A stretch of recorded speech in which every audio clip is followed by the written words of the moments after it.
গ্রীষ্মের তীব্র গরমে একটু শান্তির পরশ পেতে শীতল পাটির পরশের বিকল্প নেই। তাই এবারও গরমে কদর বেড়েছে ঝালকাঠির শীতল পাটির। এ কারণে শীতল পাটির বিক্রি যেমন বেড়েছে, তেমনি ব্যস্ততা কয়েক গুণ বেড়েছে পাটি তৈরির কারিগরদের।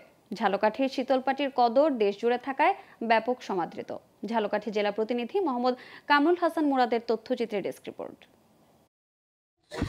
এবার গ্রীষ্ম শুরু না হতেই দেশ জুড়ে বয়ে যায় তীব্র তাপদাহ।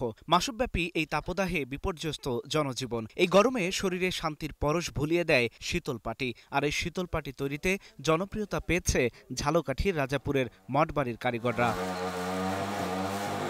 এই মঠবাড়ির হালাইকাঠির গ্রামে ৮২ পরিবারের বৃদ্ধ থেকে শুরু করে শিশুরাও এখন নিপুণ হাতে পাটি তৈরিতে পার করছে ব্যস্ত সময়। তবে চিকন বেতির শীতল পাটির চাহিদা বেশি। শীতল পাটির কারিগররা জানালেন, এখন অনলাইনে অনেক পাটি বিক্রি হচ্ছে, আর সরকারি সহায়তা পেলে এই শিল্প আরও এগিয়ে যাবে।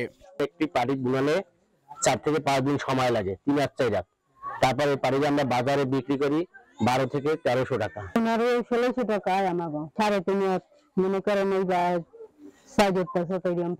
শীতল পাটির চাহিদা বাংলাদেশে সবখানে, আগে এত চাহিদা ছিল না।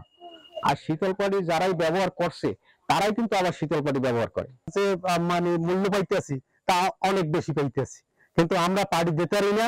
পাটির চাহিদা আছে, কিন্তু চাহিদা আমরা পূরণ করতে পারতেছি না। এই শিল্পে জড়িত কারিগরদের বিভিন্ন সময় সহায়তা দেওয়া হয়েছে। ভবিষ্যতেও প্রয়োজন হলে সহায়তা করতে প্রস্তুত বিসিক বলে জানালেন এই কর্মকর্তা। এই শিল্পের সাথে জড়িত কারিগররা আমাদের থেকে ইতিমধ্যে সহযোগিতা পেয়ে আসছে এবং ভবিষ্যতেও তাদের আর্থিক এবং কারিগরি সহায়তা প্রয়োজন হলে বিসিক থেকে তাদেরকে যথাসাধ্য সহায়তা করা হবে।